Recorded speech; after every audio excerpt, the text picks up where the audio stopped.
Hello, नमस्कार। आप सबका स्वागत है आपकी अपनी दक्षता टीचिंग अकेडमी में। तो आज का वीडियो बहुत स्पेशल है क्योंकि मैंने ज्योमेट्री यानी ज्यामिति में अगर आप देखोगे तो तीन चीजें आती है। लाइंस आता है, एंगल्स आता है और ट्रायंगल्स आते हैं। Angles and triangles. तो इन तीनों में से मैं कुछ इंपॉर्टेंट चीजें जो एग्जाम में अक्सर पूछी जाती है उनके बारे में इस वीडियो में मैं डिस्कस करने वाली हूं। ठीक है, तो हम सबसे पहले स्टार्ट करते हैं एक्सटीरियर और इंटीरियर एंगल्स। जनरली अगर आप क्वेश्चन में देखेंगे तो बहुत बार ये सीटेट के मैथ्स के पेपर में आता है कि एक्सटीरियर एंगल कोई भी पॉलीगन देंगे उसका एक्सटीरियर एंगल पूछेंगे, या कोई भी पॉलीगन का इंटीरियर एंगल आपसे पूछ लेंगे। पॉलीगन कोई भी हो सकता है। मैंने इससे पहले वाली वीडियो में आपके साथ डिस्कस किया है पॉलीगन मतलब क्या होता है, मैं आपको बताना चाहती हूँ। जैसे पॉलीगन है, पॉली का मतलब होता है बहुत ज्यादा। ठीक है, मतलब अगर कोई भी साइड 3 से ज्यादा, देखो 3 के लिए हम ट्रायंगल यूज करते हैं, 4 के लिए हम क्वाड्रिलेटरल यूज करते हैं। ठीक है, 5 के लिए पेंटागन, 6 के लिए हेक्सागन, 7 के लिए हेप्टागन। वैसे ही जब 10, 11, 12 जब टर्म्स आती हैं उसके बाद हम इनको पॉलीगन नाम देना शुरू कर देते हैं। इवन 3 के बाद, 4 के बाद हम सबको पॉलीगन बोलते हैं। हम 5 को भी पॉलीगन बोल सकते हैं, 6 को भी पॉलीगन बोल सकते हैं, बट उनका भी एक नाम दिया हुआ, पेंटागन, हेक्सागन। ठीक है, तो पॉलीगन होते हैं जिसके बहुत सारे साइड्स होते हैं। ठीक है, पॉली मतलब मैनी, पॉली का मतलब होता है मैनी, और गन का मतलब होता है साइड। जिसकी बहुत ज्यादा साइड होती है तो हम पॉलीगन वर्ड यूज कर देते हैं इन जनरल। तो अब मैं आपको बताऊंगी कि पॉलीगन में ना बहुत सारे फिगर्स होते हैं जब एक्सटीरियर एंगल पूछा जाता है, इंटीरियर एंगल पूछा जाता है।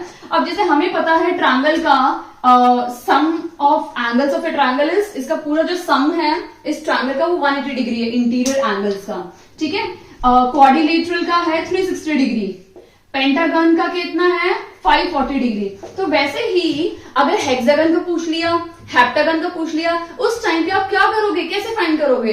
तो वो सब अगर आपको जानना है तो आपको ये वीडियो पूरा एंड तक देखना होगा। और ये बहुत इंपॉर्टेंट वीडियो है क्योंकि इसमें से ये ऐसी छोटी छोटी चीजें मैंने असेंबल की हैं और आपके साथ डिस्कस कर रही हूं, ताकि एग्जाम में कई बार क्या होती है, यही छोटी छोटी चीजों से बहुत ज्यादा क्वेश्चंस आते हैं। और सीटेट में तो इनमें से क्वेश्चन आते ही आते हैं हर साल। तो प्लीज अब हम स्टार्ट करते हैं। तो सबसे पहले मैं डिस्कस करूंगी पॉलीगन के एंगल्स के बारे में। तो अगर हम देखें पॉलीगन है, पॉलीगन में 2 टाइप के एंगल्स होते हैं। ठीक है, एक होता है इंटीरियर एंगल्स, ठीक है, और एक होता है एक्सटीरियर एंगल्स। ठीक है, एक्सटीरियर एंगल्स, जो इंटीरियर एंगल्स होते हैं उनको हम बोलते हैं अंदर की तरफ जो एंगल होते हैं। जैसे ये ट्रायंगल है, इसके अंदर जो भी एंगल्स है ना, इनका नाम होता है एक्सटीरियर एंगल। यानी जो एंगल अंदर की तरफ होते हैं किसी भी फिगर के, उन्हें हम बोलते हैं इंटीरियर, मतलब अंदर के वाले एंगल्स। और एक्सटीरियर क्या होते हैं, ये मैंने ट्रायंगल बना दिया। ठीक है, ये इसके बाहर का जो है, या इसके बाहर का जो है, या इसके बाहर के जो एंगल्स होते हैं ना, इनको हम बोलते हैं एक्सटीरियर एंगल, यानी बाहरी एंगल। जो बाहर की तरफ होते हैं, फिगर के बाहर की तरफ होते हैं, वो बाहरी यानी एक्सटीरियर एंगल होते हैं। और जो फिगर के अंदर होते हैं उनको हम बोलते हैं इंटीरियर एंगल्स। अब इंटीरियर का मैं थोड़ी देर बाद डिस्कस करूंगी। मैं एक्सटीरियर के जो इजी है उसको पहले डिस्कस करना चाहूंगी। अगर आप देखेंगे एक्सटीरियर एंगल का जो सम होता है किसी भी पॉलीगन का, अब मैं स्पेसिफिकली ट्रायंगल, क्वाड्रिलेटरल की बात नहीं कर रही हूं, अब मैं पॉलीगन की बात कर रही हूं। पॉलीगन में सभी आ जाएंगे। ठीक है, अगर आप देखोगे कि sum exterior angle, sum of all exterior angle, ठीक है, ठीक है, एक्सटीरियर, जितने भी एक्सटीरियर एंगल है किसी भी फिगर में, किसी भी पॉलीगन में, जितने भी एक्सटीरियर एंगल है उनका जो सम होता है वो हमेशा 360 डिग्री होता है। ठीक है, क्या होता है 360 डिग्री। 4 का, क्वाड्रिलेटरल का भी 360 है, पेंटागन का, क्योंकि मैंने पॉलीगन वर्ड ही यूज किया है। तो पॉलीगन मतलब मेनी साइड, अगर 4 से ज्यादा साइड है तो उन सबका जो एक्सटीरियर एंगल का जो सम होगा वो 360 डिग्री होगा। अगर मैं ये बना देती हूं और इनके एक्सटीरियर एंगल ले लेते हैं हम लोग, ये, तो इनका जो सम होगा वो क्या है 360 डिग्री। ऐसे ही मैं हेक्सागन का बना देती हूं, इसके जो बाहर के हैं ये एंगल, इनका भी सम कितना होगा 360 डिग्री। आई होप आपको समझ में आ गया होगा। यहाँ पे कंफ्यूज होने की कोई भी जरूरत नहीं है। इसलिए जरूरत नहीं है क्योंकि ये फिक्स है। एक्सटीरियर एंगल जो होते हैं ना पॉलीगन्स के, वो 360 डिग्री होते हैं। आपको दिमाग नहीं लगाना कि अच्छा पेंटागन है तो ज्यादा कुछ नहीं, 360 डिग्री ही होते हैं। आपको ये चीज लर्न कर लेनी है। अब हम इंटीरियर एंगल की तरफ देखते हैं। अगर हम इंटीरियर एंगल की तरफ देखेंगे तो इंटीरियर एंगल का एक फॉर्मूला है, ठीक है। अगर आपको किसी भी फिगर या किसी भी पॉलीगन के इंटीरियर एंगल्स फाइंड करने हैं तो उसका एक फॉर्मूला है n-2 इंटू 180 डिग्री। ये फॉर्मूला है किसी भी पॉलीगन का इंटीरियर एंगल निकालने के लिए। हम कुछ एग्जाम्पल लेते हैं, ठीक है। सबसे पहले कुछ एग्जाम्पल लेके सॉल्व करते हैं इस फॉर्मूले से। सबसे पहले क्या है हमारे पास n, हम n ले लेते हैं 3। ट्रायंगल क्या है, वो ट्रायंगल है। तो 3 - 2 इंटू 180 डिग्री। 3 - 2 क्या हो गया 1 इंटू 180 डिग्री कितना हो गया 180 डिग्री। ये तो आपको पता है ना कि सम ऑफ ट्रायंगल का जो भी टोटल सम होता है इंटीरियर एंगल्स का वो 360 डिग्री होता है, वो मैंने प्रूव कर दिया। अब हम देख लेते हैं n4 लेके। अगर हम n4 लेते हैं तो वो किसका है क्वाड्रिलेटरल का, ठीक है। तो 4 - 2 into 360 degree. 4 - 2 is 2 into 360 degree.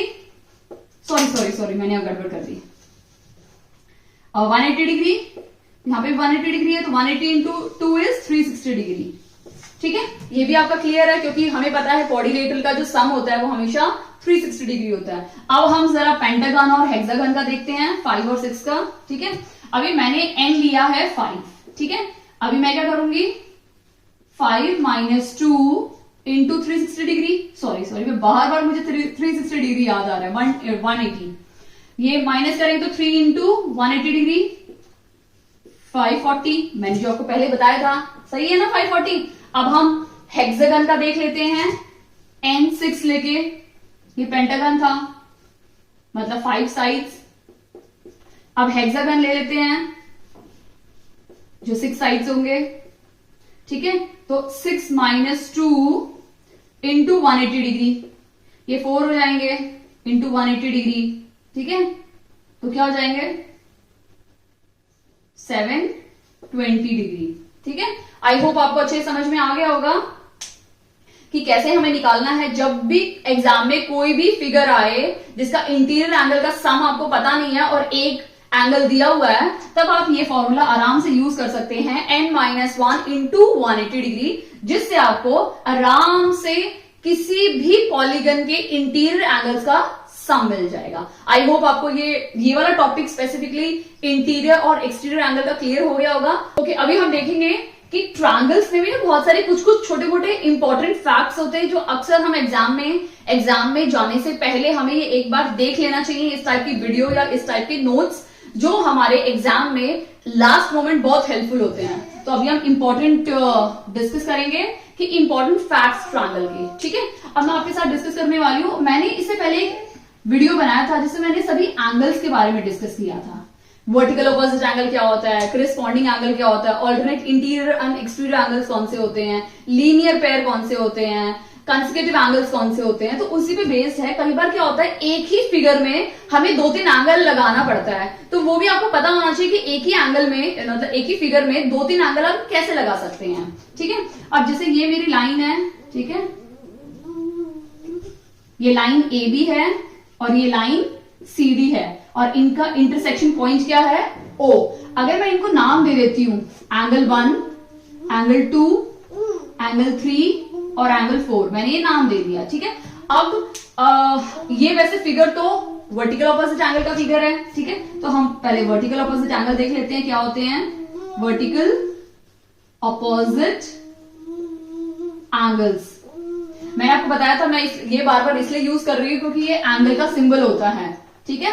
अगर आप एंगल नहीं लिखना चाहते एग्जाम में तो मैथ्स में अलाउड है कि आप इस टाइप का सिंबल डाल सकते हैं, ठीक है। तो वर्टिकल ऑपोजिट एंगल क्या होते हैं, मैं आपको अच्छे से बताया कि वर्टिकल ऑपोजिट एंगल हमेशा एक दूसरे के ऑपोजिट होते हैं और इक्वल होते हैं। तो यानी एंगल 3 के ऑपोजिट एंगल कौन सा है 2, तो एंगल 3 और एंगल 2 दोनों इक्वल होंगे। वैसे ही एंगल 1 का ऑपोजिट क्या है एंगल 4, तो एंगल 1 और एंगल 4, ये दोनों इक्वल होंगे होंगे ना, तो ये हमारा है वर्टिकल अपोजिट एंगल्स। ठीक है, इसी के साथ हम डिस्कस करेंगे लीनियर पेयर। ठीक है, तो इसी के साथ मैं डिस्कस करने वाली हूं लीनियर पेयर। ठीक है, लीनियर नाम से ही पता चल रहा है कि एक स्ट्रेट लाइन होनी चाहिए।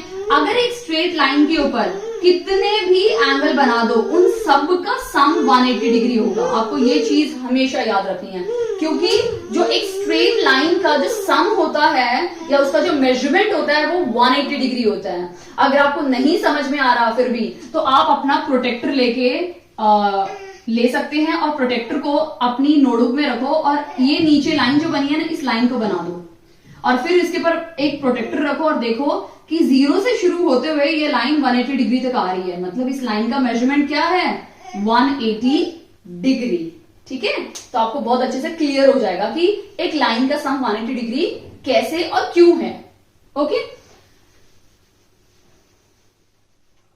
अभी हम इस फिगर में देखते हैं लीनियर पेयर कौन कौन से हैं। अगर हम देखेंगे इसमें लीनियर पेयर, तो सीडी हम कंसीडर करते हैं। सीडी एक लाइन है जिसके ऊपर 2 एंगल बने हुए हैं, ऊपर और 2 एंगल नीचे हैं। तो अगर हम सम देखेंगे ना, तो एंगल 1 और एंगल 3 दोनों का सम क्या होगा? 180 डिग्री, क्योंकि लीनियर पेयर है दोनों। ऐसे ही इसी सीडी लाइन पे 2 एंगल नीचे भी बने हुए हैं, एंगल 2 और एंगल 4। इन दोनों का सम क्या होगा? 180 डिग्री। समझ में आया? तो ऊपर भी एंगल है, नीचे भी एंगल, और दोनों का सम क्या है? 180 डिग्री, क्योंकि ये लीनियर पेयर हैं। वैसे ही सिमिलरली अब अगर हम ए बी लाइन को कंसीडर करते हैं, ए बी स्ट्रेट लाइन है, तो ए बी के इस साइड राइट साइड में 2 एंगल है, एंगल 1 और एंगल 2, और लेफ्ट साइड में 2 एंगल है, 3 और 4। तो एंगल 1 और एंगल 2 का सम भी क्या होगा? 180 डिग्री, और एंगल 3 और एंगल 4 का सम भी क्या होगा? 180 डिग्री। आई होप आपको ये क्लियर हो गया होगा कि एक ही फिगर में मैंने 2 एंगल्स बताए हैं आपको, वर्टिकल अपोजिट एंगल और लीनियर पेयर। आई होप आपको ये कॉन्सेप्ट क्लियर हो गया होगा। अगर फिर भी आपको डाउट है तो प्लीज मुझे कमेंट सेक्शन में कमेंट करके बताइए। अब हम नेक्स्ट देखते हैं।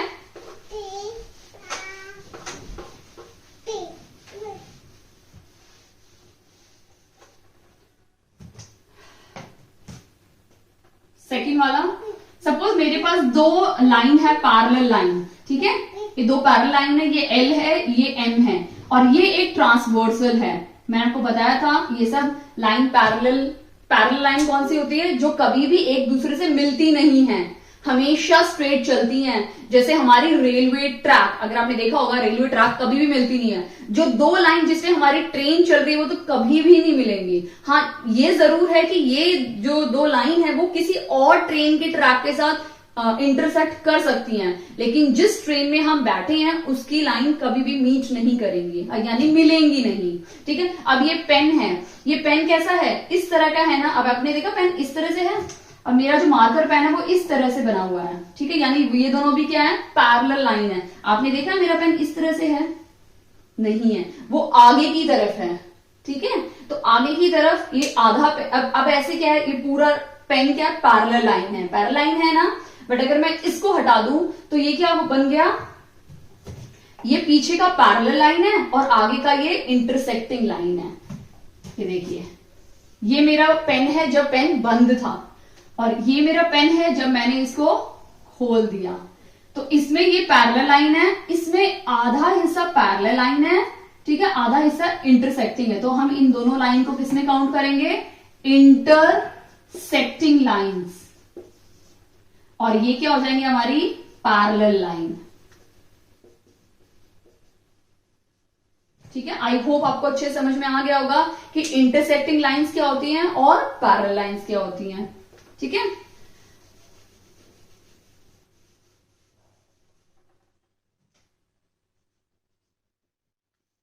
देखो फिगर बना दिया है, इनकी मैंने नंबरिंग भी कर दी है, मतलब इनको एंगल्स के नाम दे दिए हैं। अगर आप फिगर में देखेंगे तो ये फिगर में मैंने बहुत सारे एंगल्स आपको समझाए थे, तो इसमें हम फिर से 2 एंगल ले लेते हैं, क्योंकि इस टाइप के फिगर भी बहुत बार एग्जाम में आते हैं। अगर हम देखेंगे तो इसमें वर्टिकल ऑपोजिट एंगल्स भी हैं। ये देखो, ये दोनों वर्टिकल ऑपोजिट एंगल, ये दोनों और ये दोनों है। इसमें लीनियर पेयर भी है, ये स्ट्रेट लाइन है तो 5 और 6 लीनियर पेयर है। इसके नीचे वाले 7 8 वो भी लीनियर पेयर है। बट इस फिगर में हम डिस्कस करेंगे करेस्पॉन्डिंग एंगल एंड कंसेक्यूटिव या फिर ऑल्टरनेट इंटीरियर एंगल्स। अगर आप देखोगे कि करेस्पॉन्डिंग एंगल क्या होते हैं, करेस्पॉन्डिंग एंगल जो होते हैं ना वो एफ अल्फाबेट बनाते हैं, ठीक है। मतलब ये मुझे वापस ठीक करना पड़ेगा, पूरा ही इरेज करना पड़ेगा, ठीक है। और ये लाइन से भी ठीक है। Angle 1, angle 2, angle 3 and angle 4, ठीक है। तो करेस्पॉन्डिंग एंगल क्या है, इस पूरे फिगर में 2 यहां बैठा है, ठीक है। तो इस पूरे फिगर में 2 का 6 और 2 की सेम पोजीशन है, तो एंगल 2 और एंगल 6 दोनों क्या है, करेस्पॉन्डिंग एंगल्स हैं। और करेस्पॉन्डिंग एंगल के लिए क्या होना चाहिए, ये दोनों लाइन पैरेलल होनी चाहिए और एक ट्रांसवर्सल होना चाहिए। तो यहाँ पे हमारे पास L और M क्या है, दोनों पैरेलल हैं, और T क्या है, ट्रांसवर्सल है, ठीक है। T क्या है हमारा, ट्रांसवर्सल है, ठीक है। तो अगर L और M दोनों पैरेलल लाइन है और T ट्रांसवर्सल है, तो एंगल 2 एंगल 6 के इक्वल हो जाएगा, एंगल 1 एंगल 5 के इक्वल हो जाएगा, एंगल 3 एंगल 7 के इक्वल हो जाएगा, एंड एंगल 4 एंगल 8 के इक्वल हो जाएगा। आई होप आपका ये क्लियर है। सेम पोजीशन पे सेम यहां। अब कई बार देखो आजकल ट्विनिंग का जमाना है, मम्मी जो पहनती है वैसी बेटी पहनती है, मम्मा जैसा हेयर स्टाइल बना रही है वैसी बेटी हेयर स्टाइल बनाती है, तो वो भी क्या है, ट्विनिंग कर रहे हैं। तो वो भी एक एग्जाम्पल आप सिर्फ दिमाग में बैठा सकते हो कि एक करस्पॉन्डिंग एंगल का, एक बड़ा एंगल है एक छोटा एंगल है। मम्मा तो बिल्कुल, बेटी तो बिल्कुल मम्मा की मिनिएचर कॉपी होती है, ठीक है। तो एक बड़ा है एक छोटा है, सेम सब कुछ पहन रहे हैं, तो वो जहां मम्मी है जहां लगा रही है वहीं बेटी लगा रही है, तो दैट इज करस्पॉन्डिंग। दोनों एक दूसरे को करस्पॉन्ड कर रहे हैं, ठीक है। तो आई होप आपको इस एग्जाम्पल से और ज्यादा अच्छे से समझ में आ गया होगा। देखो जरूरी नहीं आप कैसे भी एग्जाम्पल लेके उसको कॉन्सेप्ट को समझ सकते हो, ठीक है। लिखना तो अलग बात है, लेकिन समझना भी तो है हमें। तो कोई भी एग्जाम्पल, कोई भी निमोनिक्स, कुछ भी चीज को रिलेट करके अगर आपको वो सब चीज समझ में आ जाती है तो क्या प्रॉब्लम है। मेन कॉन्सेप्ट क्या है यहाँ पे, समझने से है ना, ताकि आप एग्जाम में अच्छे से लिख सकते हो। That's it. ओके, अभी इसी में हम कौन सा एंगल देखेंगे, ऑल्टरनेट इंटीरियर एंगल्स। अगर आप देखोगे ऑल्टरनेट इंटीरियर एंगल्स कैसा बनाता है, अल्फाबेट Z बनाता है। तो ये देखो यहाँ पे अल्फाबेट Z बना रहा है, ठीक है। और एंगल 3 और एंगल 5 के इक्वल होगी, ठीक है। एंगल 3 किसके इक्वल है, एंगल 5 के, और एंगल 4 एंगल 6 के इक्वल है, एंगल 4 एंगल 6 के इक्वल है। क्योंकि ये चारों एंगल इन दोनों पैरेलल लाइंस के अंदर हैं, इसलिए इन्हें हम बोलेंगे ऑल्टरनेट इंटीरियर एंगल्स, ठीक है। और 2 और 8, 1 और 7 भी इक्वल हैं। Angle 2 is equal to angle 8 और angle 1 is equal to angle 7। ये दोनों क्या है, ये भी ऑल्टरनेट एंगल्स ही है, बट एक्सटीरियर, क्योंकि बाहर की तरफ है। तो ऑल्टरनेट एक्सटीरियर एंगल, ठीक है। आई होप आपको अच्छे समझ में आ गया होगा। अब हम इसमें एक और देखेंगे कंसेक्यूटिव एंगल्स, ठीक है। कंसेक्यूटिव एंगल्स क्या होते हैं, जब दो पैरेलल लाइन है और एक ट्रांसवर्सल है, और ट्रांसवर्सल के एक साइड, मतलब एक ही साइड में दोनों एंगल हो, उन दोनों एंगल का जो सम होता है वो 180 डिग्री होता है, तब हम बोलते हैं कि ये दोनों एंगल क्या है, कंसेक्यूटिव एंगल्स, ठीक है। तो यहां पे क्या है, 3 और 4, तो एंगल 3 प्लस एंगल 6 क्या हो जाएंगे, 180 डिग्री सम है। क्या है रीजन, कंसेक्यूटिव एंगल। वैसे ही एंगल 4 और एंगल 5 का सम भी क्या होगा, 180 डिग्री। रीजन क्या है, कंसेक्यूटिव एंगल्स। आई होप आपको अच्छे समझ में आ गया होगा। ये वीडियो आपको हेल्प करेगा आपके लास्ट मोमेंट एक बार जस्ट देखने के लिए, या आप इसके नोट्स भी बना सकते हैं, ठीक है। अब हम नेक्स्ट देखते हैं, नेक्स्ट क्या इंपॉर्टेंट प्रॉपर्टी है, हम थर्ड देखेंगे कि थर्ड क्या है, ठीक है। थर्ड में ये बहुत बार इसमें से भी क्वेश्चन आता है और बहुत सिंपल है, फिर भी हम लूज कर देते हैं कई बार। ये एक ट्रायंगल है ABC, ठीक है, D, ठीक है। आपको मैं बताना चाहती हूं कि सम ऑफ इंटीरियर एंगल्स, ठीक है, जब दो इंटीरियर एंगल्स का जब सम यानी ऐड करके जब हम सम निकालते हैं यानी जो आंसर निकालते हैं वो आंसर इस एक एक्सटीरियर एंगल के इक्वल होती है, ठीक है। लेकिन कंडीशन ये है कि इन दोनों के वो अपोजिट होनी चाहिए, ठीक है। इसका मतलब ये है अगर मैं एंगल 1 लिखती हूं, इसको एंगल 2 लिखती हूं और एंगल 3 लिखती हूं, तो sum of interior angles of a triangle is equal to the opposite exterior angle. इसका मतलब ये है कि ये दोनों इंटीरियर एंगल्स हैं, तो इन दोनों का जब सम हम निकालेंगे वो किसके इक्वल होगा, किसके इक्वल होगा, किसी एक एक्सटीरियर एंगल के इक्वल होगा। अब कौन सा एक्सटीरियर एंगल है, एक्सटीरियर एंगल वो लेना है जो इन दोनों के अपोजिट हो। अब ये ट्रायंगल है, ये दोनों एंगल के अपोजिट एंगल कौन सा है, ये वाला एंगल है, और ये इंटीरियर है तो इसका एक्सटीरियर कहां बनेगा, बाहर बनेगा। तो ये दोनों एंगल किसके इक्वल है, इसके इक्वल है, ठीक है। यानी एंगल 1 एंगल 2 एंगल 3 के इक्वल है। वैसे ही मैं एक और एग्जांपल ले लेती हूं। ये ट्रायंगल है, इस बार मैंने एक्सटीरियर एंगल यहां बना दिया, तो अगर ये एक्सटीरियर एंगल है E, ठीक है, तो इसका इंटीरियर ये है और इसके अपोजिट ये दोनों एंगल्स हैं 1 और 2। तो एंगल 1 प्लस एंगल 2 किसके इक्वल है, E के इक्वल है, एंगल E के इक्वल है। समझ में आया। हम एक और एग्जांपल लेके देख लेते हैं। ये एक ट्रायंगल है, इस बार मैंने यहां ले लिया इस साइड एक्सटीरियर एंगल, ये हमारा एक्सटीरियर एंगल है, ये एंगल 1 है और ये एंगल 2 है। एक्सटीरियर एंगल का इंटीरियर ये है और इसके ऑपोजिट ये दोनों हैं, तो एंगल 1 प्लस एंगल 2 किसके इक्वल है, इस वाले एक्सटीरियर एंगल के इक्वल है। आई होप आपको अच्छे समझ में आ गया है। तो ये भी कई बार पूछा जाता है, इसमें क्वेश्चंस किस टाइप से आते हैं हम देख लेते हैं। एग्जाम में इसका क्वेश्चन आ सकता है कि ये 40 डिग्री है और ये 100 डिग्री है, ये x की वैल्यू निकालो। बहुत सिंपल है, A, B, C और D। बहुत सिंपल इसलिए है क्योंकि मैंने बताया था आपको वही प्रॉपर्टी यूज करनी है कि sum of interior angles of a triangle, एक ट्रायंगल के जो अंदर के एंगल्स है इंटीरियर, यानी 40 प्लस x किसके इक्वल है, इसका इंटीरियर के अपोजिट एक्सटीरियर यानी 100 के। तो x क्या हो जाएगा 100, ये जो 40 है इसका साइन कुछ भी नहीं है तो प्लस है, ये वहां जाके क्या हो जाएगा माइनस 40, 100 माइनस 40 60, तो x की वैल्यू क्या हो जाएगी 60। तो ये क्या है हमारा 60 और 60 प्लस 40 क्या मिलके बन गया 100। तो इस टाइप के क्वेश्चंस आते हैं। कई बार क्वेश्चंस को थोड़ा ट्विस्ट कर देंगे, यहां पे भी दे देंगे, यहां पे भी दे देंगे और फिर भी पूछा जाता है। तो आपको बस समझ होनी चाहिए कि इस प्रॉपर्टी को मैं इस टाइप के क्वेश्चन में आराम से यूज कर सकती हूँ। तो अगर आपको प्रॉपर्टी पता है तो यूज करने में तो कोई दिक्कत ही नहीं है ना। हम कोई भी चीज न्यू ट्राई करते हैं तो पहले ट्राई करके देखते हैं ना कि मैं कर सकती हूँ नहीं कर सकती। तो ये ट्राई था, आपको उस चीज के बारे में पता होना चाहिए। तो ये आपको पता था। हम आजकल तो कहीं भी जाना होता नहीं, प्लेस गूगल मैप हमें अच्छे से गाइड करता है, हम पहुंच जाते हैं विदाउट हेल्प, है ना। तो वैसे ही आपको प्रॉपर्टी पता होना चाहिए, कैसे यूज करना है वो आप अपना दिमाग लगाइए। और प्रॉपर्टी पता है और किस टाइप के क्वेश्चन में यूज करना है तो बहुत इजी हो जाता है। आपको सिर्फ आपको वो एक स्पार्क चाहिए एग्जाम में कि अच्छा इसमें यही लगेगा, अच्छा इसमें यही लगेगा, वो आ गया ना, सोचो मैथ्स में पूरे नंबर आपके हाथ में है। अब हम नेक्स्ट देखते हैं फोर्थ में हम टॉपिक बात करेंगे साइक्लिक क्वाड्रिलेटरल।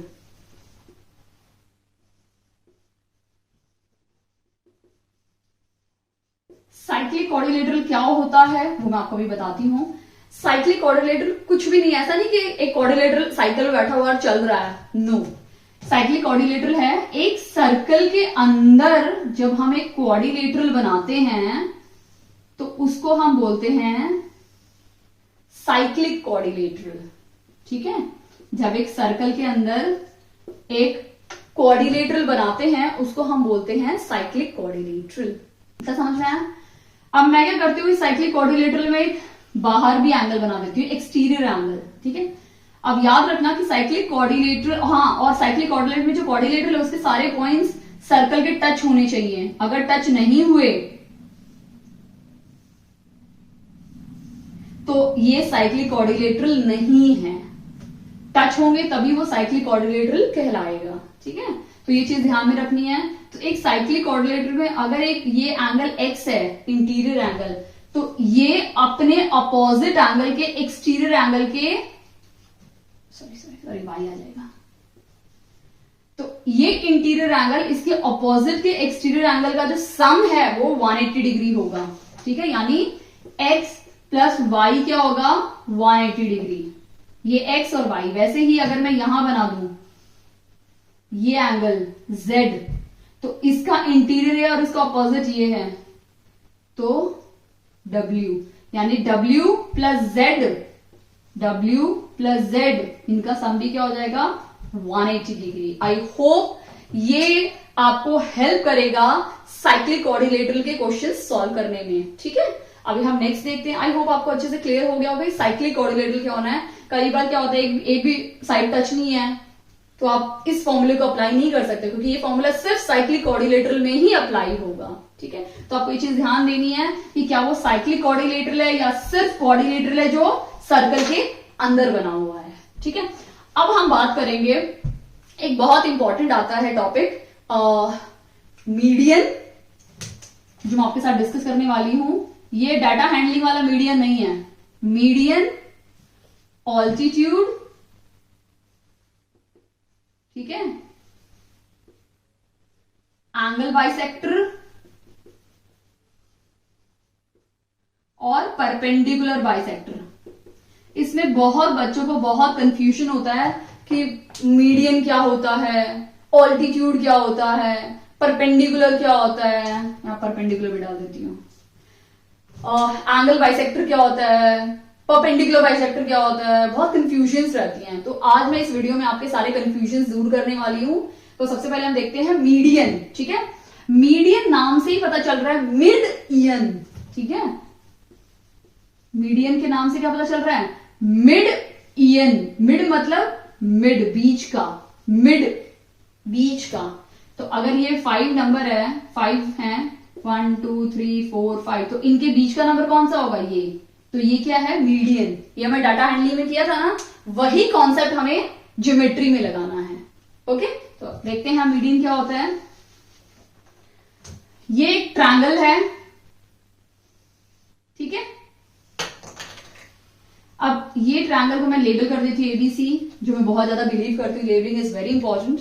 अब अगर मैं इसका बीच में एक लाइन खींच दूं, ठीक है, ये मैंने लाइन खींच दी डी, तो ये साइड इस साइड के इक्वल होगी। ठीक है, तो उसको हम बोलेंगे मीडियन। तो हम क्या बोलेंगे, AD is median of triangle ABC. अगर मैं ये स्टेटमेंट लिख देती हूं कि एडी मीडियन है एबीसी ट्रायंगल की, ट्रायंगल एबीसी का एडी मीडियन है, तो आपके दिमाग में एक बत्ती जलनी चाहिए कि मीडियन का मतलब होता है मिड पॉइंट।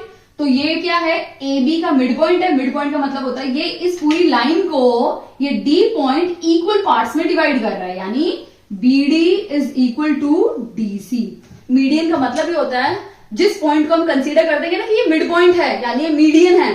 अगर ये AD मीडियन है तो D क्या है, D मिड पॉइंट होगा BC का। मिड पॉइंट का मतलब ये है कि वो उस पूरी लाइन को इक्वल पार्ट्स में डिवाइड कर रहा है। ठीक है, तो यानी BD और DC इक्वल होंगे। मेरे फिगर में थोड़ा ये स्लाइड ज्यादा है, ये कम है, बट जब आप स्केल से मेजर करके बनाते हो तो तब एक्यूरेट बनता है। और स्केल और पेंसिल ही यूज करते हैं। ज्योमेट्री भी क्या होता है, क्यों हमें स्केल दिया है, ज्योमेट्री में यूज करने के लिए। ठीक है, तो आई होप आपका मीडियन कॉन्सेप्ट क्लियर हो गया होगा। ये मीडियन यहां पे भी बन सकता है, ये शायद सही बना है। ठीक है, ये दोनों इक्वल हो जाएंगे, और यही मीडियन यहां से भी बना है, ये दोनों भी इक्वल हो जाएंगे। तो इसको हम बोलते हैं मीडियन, जो एक ट्रायंगल को इक्वल पार्ट्स में, मतलब उसके जो पॉइंट है उसके लाइन को इक्वल पार्ट्स में डिवाइड करता है। ठीक है, अब हम नेक्स्ट देखते हैं ऑल्टीट्यूड।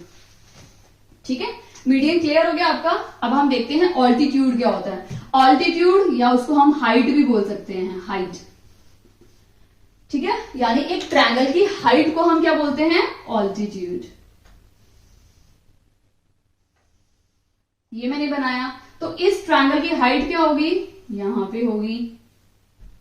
तो ये हाइट है ट्रायंगल की, इसको हम ऑल्टीट्यूड भी बोल सकते हैं, या फिर इसको हाइट भी बोल सकते हैं।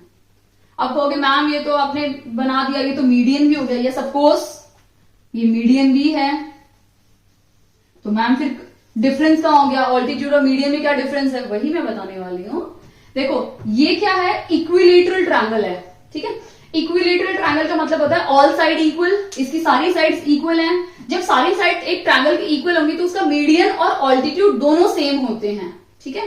अब हम एक दूसरा ट्रायंगल ले लेते हैं, आइसोसेलेस,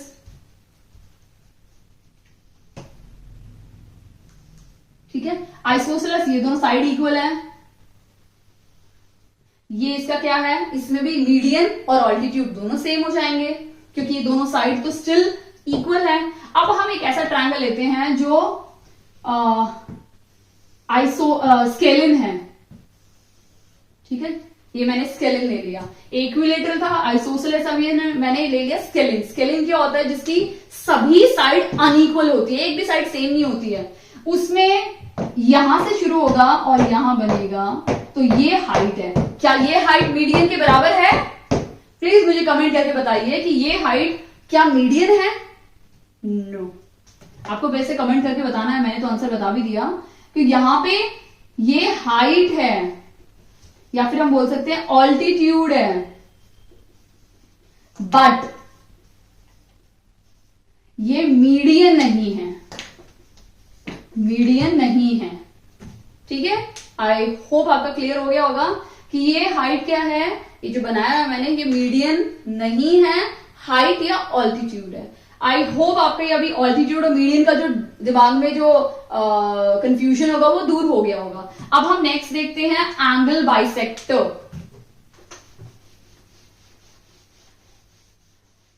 ठीक है, कि एंगल बाइसेक्टर क्या होता है। एंगल बाइसेक्टर नाम से ही पता चल रहा है कि ये किसी एंगल को बाइसेक्ट कर रहा है, यानी बाइसेक्ट का मतलब क्या होता है कि किसी भी चीज को इक्वल पार्ट्स में डिवाइड करना, ठीक है। जब किसी भी चीज को हम इक्वल पार्ट्स में डिवाइड करते हैं तो तब हम वर्ड यूज करते हैं बाइसेक्टर।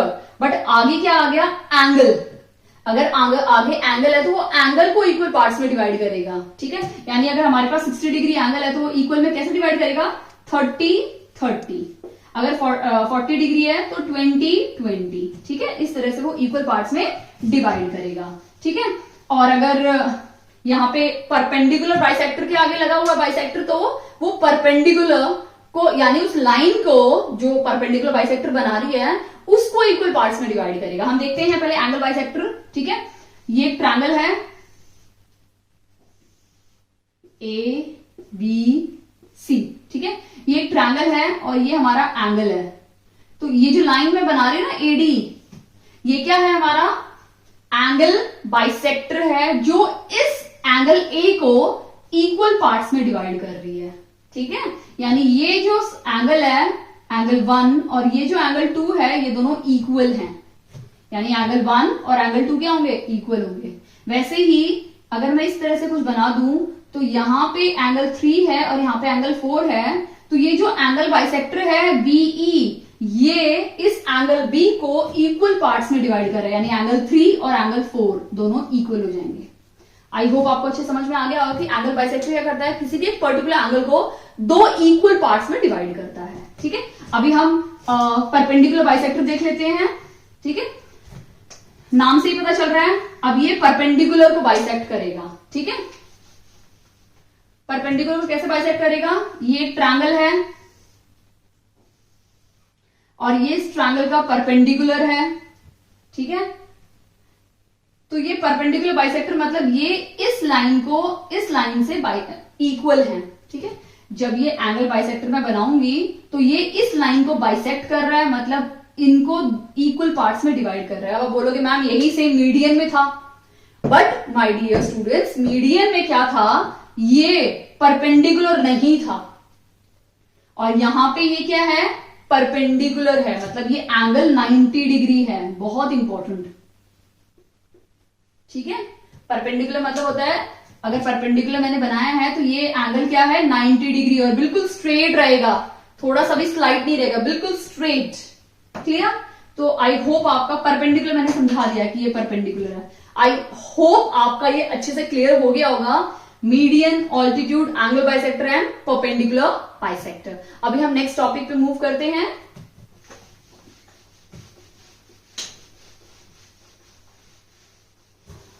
अभी हम बात करेंगे नेक्स्ट टॉपिक की, वो है टाइप्स ऑफ सेंटर। अब आप बोलोगे मैम ये टाइप्स ऑफ सेंटर क्या होता है, मैं आपको बताऊंगी टाइप्स ऑफ सेंटर क्या होता है, इससे भी बहुत सारे क्वेश्चंस आते हैं। टाइप्स ऑफ सेंटर, हमने तो वैसे अभी तक एक ही सेंटर पढ़ा था, सर्कल के अंदर सेंटर, उसको सेंटर बोलते हैं, बट इसमें भी बहुत सारे टाइप्स होते हैं, ठीक है।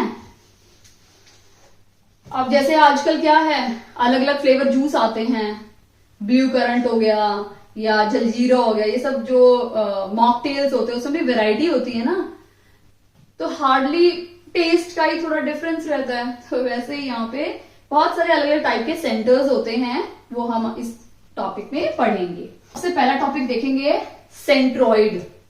क्या देखेंगे? सेंट्रॉइड। सेंट्रॉइड को हमेशा आप मीडियन से रिलेट कर सकते हो, जहां सेंट्रॉइड बनेगा वहां मीडियन ही होगा, ठीक है। अब देख लेते हैं, कई बार ऐसा नहीं होता, हम अपनी नानी के घर में जाते हैं और तुम्हें वैसी स्मेल आएगी जैसी मम्मा खाना बनाती है, तुम कहोगे अरे अरे जरूर मम्मा ने खाना बनाया है। तो जैसे ही आपको सेंट्रॉइड दिखे ना, तो आपको वही खुशबू आनी चाहिए कि ओहो मीडियन ही है यहाँ पे आसपास, ठीक है। तो मैं आपको समझाना चाहती हूँ कि सेंट्रॉइड क्या होता है। तो हम एक ट्रायंगल बनाते हैं, ठीक है, ये हमारा ट्रायंगल है ABC, ठीक है। अब मुझे मीडियंस बनाने हैं, तो मैंने यहां पे लिया, आई होप बराबर बराबर बन जाए, थोड़ा बराबर नहीं बना,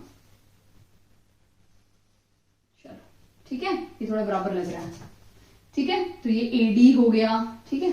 मैंने क्या समझाया था, मीडियन क्या था, ये इसको इक्वल पार्ट्स में डिवाइड करता है। भाई अभी B भी चाहता है मेरा भी मीडियन बनाओ, तो B का भी मीडियन बना दिया। अब C बेचारा बोल रहा है मुझे भी तो ज्वाइन करवा दो किसी से, तो हमने C को भी ज्वाइन करवा दिया, ठीक है। तो ये D हो गया, ये E हो गया और ये F हो गया। तो ये जो बीच का जो पॉइंट है ना, जब तीन मीडियन एक जगह इकट्ठे होते हैं, उस पॉइंट को हम बोलते हैं सेंट्रॉइड, ठीक है। इस पॉइंट को द पॉइंट ऑफ इंटरसेक्शन, जहां तीन मीडियन एक जगह इकट्ठा होती हैं, उस पॉइंट को हम बोलते हैं सेंट्रॉइड, ठीक है। अब इस सेंट्रॉइड में भी कुछ चीजें आती हैं, एग्जाम में आती, तो वो यूज कर सकते हो आप यहां पे, कि मीडियन का तो आपको अच्छे से पता था कि इक्वल पार्ट्स में डिवाइड करता है, तो ऑब्वियस सी बात है BD किसके इक्वल होगी, DC के इक्वल होगी, EC AE के इक्वल होगी, यानी AE is equal to EC, BF FA के इक्वल होगी, BF is equal to FA। ये हमारा क्लियर है मीडियन से। अब इसमें मैं एक और चीज बताना चाहती हूं कि ये जो रेशियो है ना, ये वाला रेशियो, ये O है, ये AO और OD का जो रेशियो है वो 2:1 रहता है हमेशा, यानी AO अपॉन OD का जो रेशियो होगा वो हमेशा क्या होगा, 2:1। Similarly OC upon OF, OC upon OF and OB upon OE, इन तीनों का रेशियो क्या होता है, 2:1 होता है, ठीक है। और ये जो ट्रायंगल है मैंने बनाया है ना, ये वाला ट्रायंगल, ये ट्रायंगल इस ट्रायंगल के और ये वाला ट्रायंगल, ये तीनों ट्रायंगल इक्वल होते हैं, ठीक है। ABO किसके इक्वल होता है, BOC के इक्वल होता है, और वो किसके इक्वल होता है, COA के इक्वल होता है। तो ये तीनों हमेशा क्या होते हैं, इक्वल होते हैं। सॉरी मैं ट्रायंगल लगाना भूल गई, क्योंकि तीनों ट्रायंगल्स हैं। तो ट्रायंगल, ये ट्रायंगल इस ट्रायंगल के इक्वल होता है और ये ट्रायंगल इस ट्रायंगल के इक्वल होता है, ठीक है। तो सबसे पहले हमने डिस्कस किया ये, सेकंड डिस्कस किया ये, थर्ड हमने डिस्कस किया ये। अब फोर्थ ये है कि जब ये सेंट्रॉइड बनाते हैं ना मीडियन से, तो ये मीडियन, ये तो पता है कि ये इसके इक्वल पार्ट्स में डिवाइड करता है, ये दोनों इक्वल होते हैं। तो ये जो पूरा साइड है ना, ये साइड, ये पूरा एंगल का इस दूसरे साइड के इक्वल होता है, ठीक है। यानी ये जो हमारा ट्रायंगल है ना, ये वाला ट्रायंगल, ये ट्रायंगल इस ट्रायंगल के इक्वल होता है जब हम मीडियन बनाते हैं। तो आई होप आपको ये अच्छे समझ में आ गया होगा कि सेंट्रॉइड क्या होता है और ये मीडियन से कैसे बनता है, ठीक है। अभी हम नेक्स्ट देखते हैं। इस पे ना अगर आपको ये सब छोटी छोटी प्रॉपर्टीज अगर पता है ना, तो इसकी क्वेश्चन सॉल्व करने आपको कभी भी दिक्कत नहीं होगी। कई बार हमें बेस ही नहीं पता होता तो हम नहीं कर पाते हैं, ठीक है। लेकिन हम डिस्कस करेंगे इन सेंटर। इन सेंटर, अब ये इन सेंटर क्या होता है? इन मतलब अंदर, तो ये सेंटर किसी चीज के अंदर होगा ना, तो हम देखते हैं ये हमारा ट्रायंगल है और इसके अंदर मैं एक सर्कल बना रही हूं, ठीक है। इस सर्कल के अंदर का जो सेंटर होता है उसे हम बोलते हैं, तो इस जो पॉइंट होता है ना ओ, ये ओ पॉइंट है हमारा इन सेंटर, यानी सर्कल के अंदर, ट्रायंगल के अंदर एक सर्कल, और सर्कल का जो बीच का सेंटर है जो मीडियन से बना हुआ है, उस पॉइंट को हम बोलते हैं इन सेंटर, ठीक है। अब इन सेंटर का कुछ चीजें आपको ध्यान में रखनी है कि अगर आप देखोगे तो ये सर्कल है और ये जो है ना, ये लाइन छोटी वाली, ये सर्कल का रेडियस है, ये भी रेडियस है और ये भी रेडियस है, ठीक है। समझ में आया आपको? तो ये जो सर्कल का जो रेडियस है वो ये ट्रायंगल का रेडियस हो गया। अगर आप देखोगे तो ये ट्रायंगल का रेडियस हो गया, ये ट्रायंगल के रेडियस के अपॉन, तो मैं यहां पे लिख देती हूं radius of triangle, radius of triangle जो क्या है हमारा कैपिटल आर, कैपिटल आर ही है ना, ये हमारा क्या है कैपिटल आर। तो सर्कल का रेडियस क्या हो जाएगा, ट्रायंगल के रेडियस से upon semi perimeter, semi perimeter. Semi perimeter मैं आपको अभी तक नहीं समझाया है। पेरीमीटर तो आपको पता है ना, पेरीमीटर कैसे निकालते हैं, आउटर बाउंड्री किसी भी चीज की। अगर ट्रायंगल की हम पेरीमीटर निकालें तो हम इन दोनों साइड को ऐड करके पेरीमीटर निकाल सकते हैं, और जब उसको आप 2 से डिवाइड कर दोगे उस पेरीमीटर को, तो वो सेमी का मतलब होता है हाफ। तो अगर आपका पेरीमीटर इन तीनों, ये साइड 10 है, ये साइड 10 है और ये साइड 10 है, तो इसका पेरीमीटर क्या हो जाएगा 10 10 10 यानी 30। और आप 30 को जब 2 से डिवाइड करोगे तो आपको 15 मिलेगा। तो 15 इस ट्रायंगल का सेमी पेरीमीटर है, यानी सेमी मतलब हाफ पेरीमीटर, ठीक है। तो ये फॉर्मूला है इन सेंटर का। अगर आया एग्जाम में तो you can use directly this formula, आप इस फॉर्मूला को डायरेक्टली यूज कर सकते हो, ठीक है। नहीं आया तो बहुत अच्छी बात है, बट आपको एटलीस्ट आइडिया तो हो गया ना कि इन सेंटर क्या होता है, ठीक है। अब हम नेक्स्ट देखते हैं सरकम सेंटर।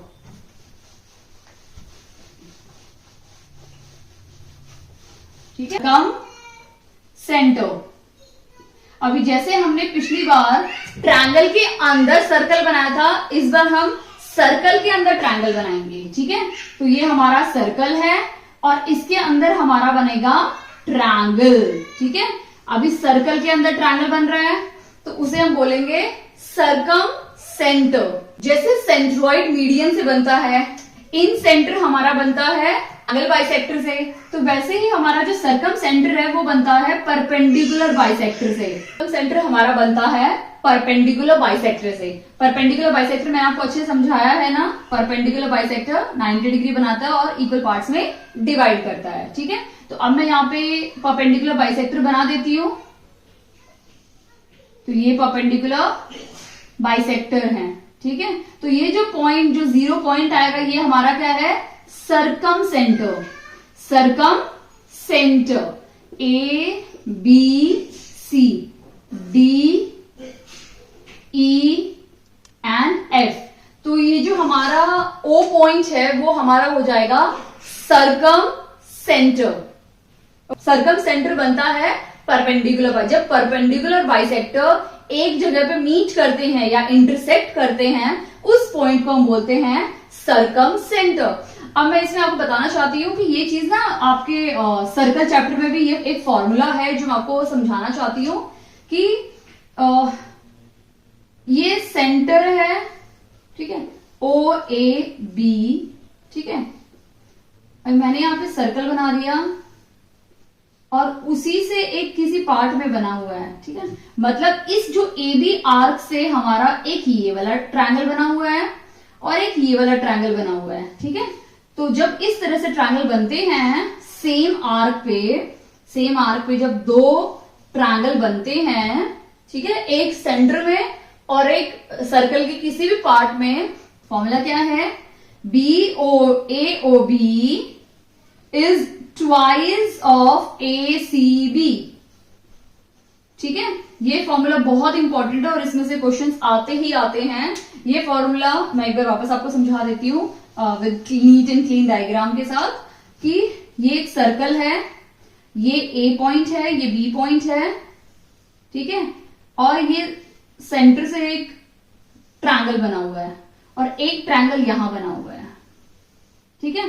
तो अब ये फॉर्मूला तब एप्लीकेबल है जब आपका सेम आर्क, ये AB एक आर्क है, इसी सेम आर्क पे ये ट्रायंगल बन रहा है और इसी सेम आर्क पे ये वाला ट्रायंगल बन रहा है, ठीक है। उस टाइम पे हम ये फॉर्मूला अप्लाई करेंगे जब दोनों ही ट्रायंगल सेम आर्क पे बने हो, यानी AOB अगर ये हमारा 60 डिग्री एंगल है तो 60 का हाफ, यानी अगर ये एंगल मेरा 60 डिग्री है, ठीक है, ये एंगल 60 डिग्री है तो ट्वाइस यानी ये 120 डिग्री हो जाएगा।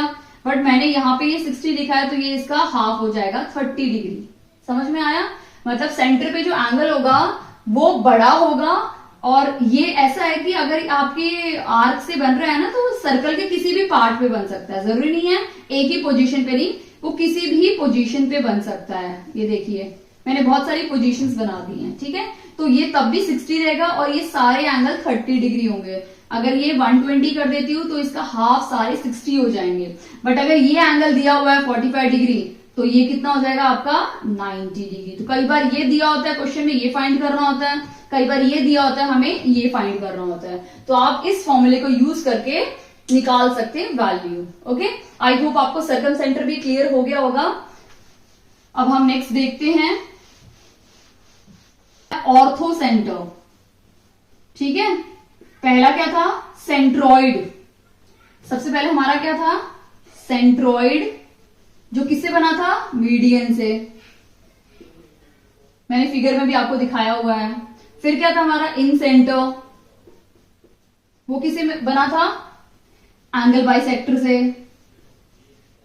फिर हमारा क्या था? सर्कम सेंटर, वो किससे मिलके बना था? किसके इंटरसेक्शन पॉइंट से? परपेंडिकुलर बाइसेक्टर के। अभी लास्ट है हमारा ऑर्थो सेंटर। ऑर्थो किससे मिलके बनेगा? ऑल्टीट्यूड, ऑल्टीट्यूड से, ठीक है, या हम उसको हाइट भी बोल सकते हैं, ट्रायंगल की हाइट से। अब हम देख लेते हैं, ये एक ट्रायंगल है, ठीक है, और ये इसका हाइट यानी ऑल्टीट्यूड है।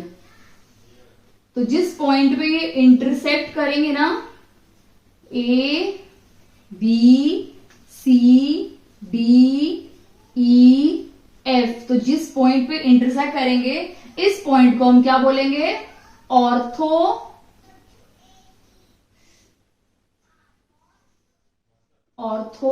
सेंटर। आई होप आपको ये सारे के सारे क्लियर हो गए होंगे, क्योंकि अक्सर ये एग्जाम में पूछे जाते हैं। तो बहुत इंपॉर्टेंट टॉपिक है। प्लीज अगर आप सीटेट की प्रिपरेशन कर रहे हैं तो इसको जरूर देखिए, एक बार एग्जाम में जाने से पहले जरूर देख के जाइए। कुछ इंपॉर्टेंट फैक्ट करेंगे ट्रायंगल के बारे में, ठीक है।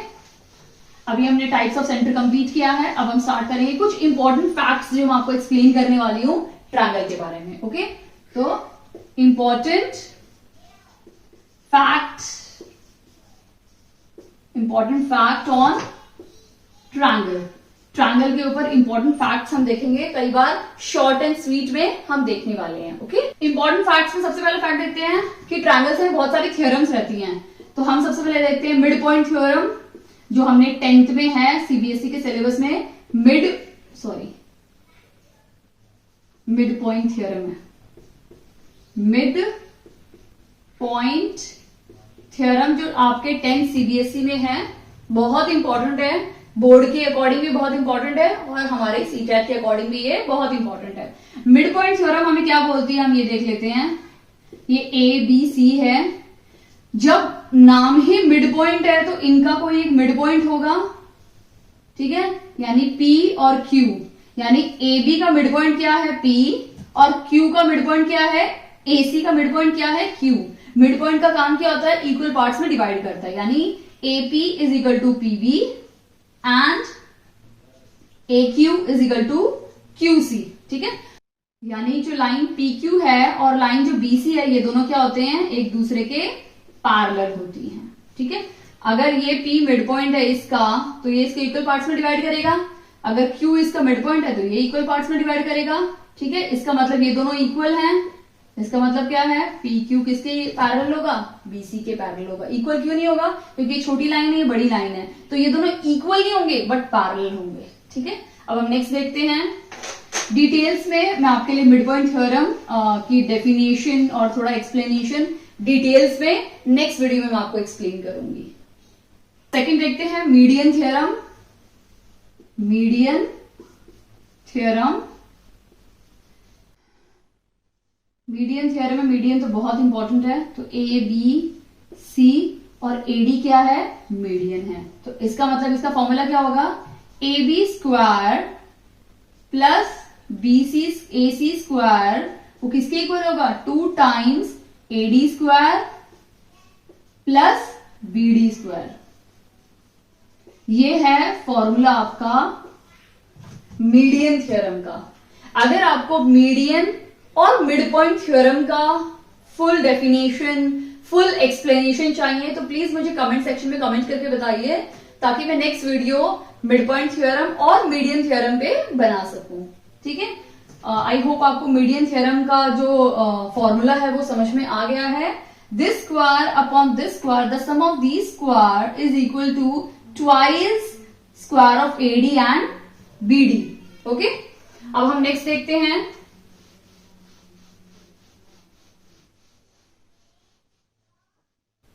थर्ड हम देखते हैं angle bisector theorem. Angle bisector theorem, इसमें दो हैं, एक इंटीरियर है और एक्सटीरियर है। मैं समझाती हूं कि इंटीरियर एक्सटीरियर यहां पे क्या है। इंटीरियर पहले देख लेते हैं। मैंने एक ट्रायंगल बनाया, ठीक है, उसके बीच में मैंने एक एंगल बाइसेक्टर बनाया जो इस एंगल को इक्वल पार्ट्स में डिवाइड कर रहा है। ठीक है, ये D है, ये A है, ये B है और ये C है। तो एंगल बाइसेक्टर थ्योरम क्या स्टेट करती है, क्या हमें समझाती है। अभी तो D क्या है, हमारा अंदर पॉइंट है। ठीक है, तो इसका मतलब AB upon AC, AB upon AC का जो रेशियो है वो BD अपॉन DC के इक्वल है, BD अपॉन DC के इक्वल है। ठीक है, ये हमारी है इंटरनल, अंदर की तरफ जब हमारा ये एंगल बाइसेक्टर है। अब अगर हमारा एंगल बाइसेक्टर पूरे फिगर के बाहर होगा तो उसे हम एक्सटीरियर में काउंट करेंगे। ओके, अभी क्या है, ये भी वही थ्योरम है एंगल बाइसेक्टर बट एक्सटीरियर, क्योंकि हमारा जो एंगल बाइसेक्टर है वो फिगर के बाहर है, ये पूरा ABC फिगर के बाहर है, तो इसलिए हमने इसको एक्सटीरियर में काउंट किया है। एंगल बाइसेक्टर थ्योरम जो एक्सटीरियर होगा और ये इंटीरियर का था। एक्सटीरियर अगर बाहर होगा तो हमारा रेशियो क्या हो जाएगा, BC upon AC is equal to BD upon AD। Okay, I hope आपको अच्छे से क्लियर हो गया इंटीरियर और एक्सटीरियर का फॉर्मूला। तो आपको जब भी एग्जाम में आए तो प्लीज ये फॉर्मूलेज आप अपने क्वेश्चन में अगर पूछा है तो पुट करो, तो आपको आंसर मिल जाएगा। अगर आपको मेरी वीडियो अच्छी लगी हो तो प्लीज इस वीडियो को लाइक कीजिए, चैनल पे नए हैं तो प्लीज चैनल को सब्सक्राइब कीजिए और राइट साइड में एक बेल आइकन है, प्लीज उसे प्रेस कीजिए ताकि जब भी कभी मैं नेक्स्ट वीडियो अपलोड करूं तो आपको सबसे पहले इसकी नोटिफिकेशन मिले। एंड प्लीज अगर कोई भी डाउट है इस पूरे वीडियो में, अगर आपको कोई भी डाउट लगा हो कि मुझे ये टॉपिक अच्छे समझ में नहीं आया, तो प्लीज मुझे कमेंट सेक्शन में कमेंट करके बताइए। Thank you.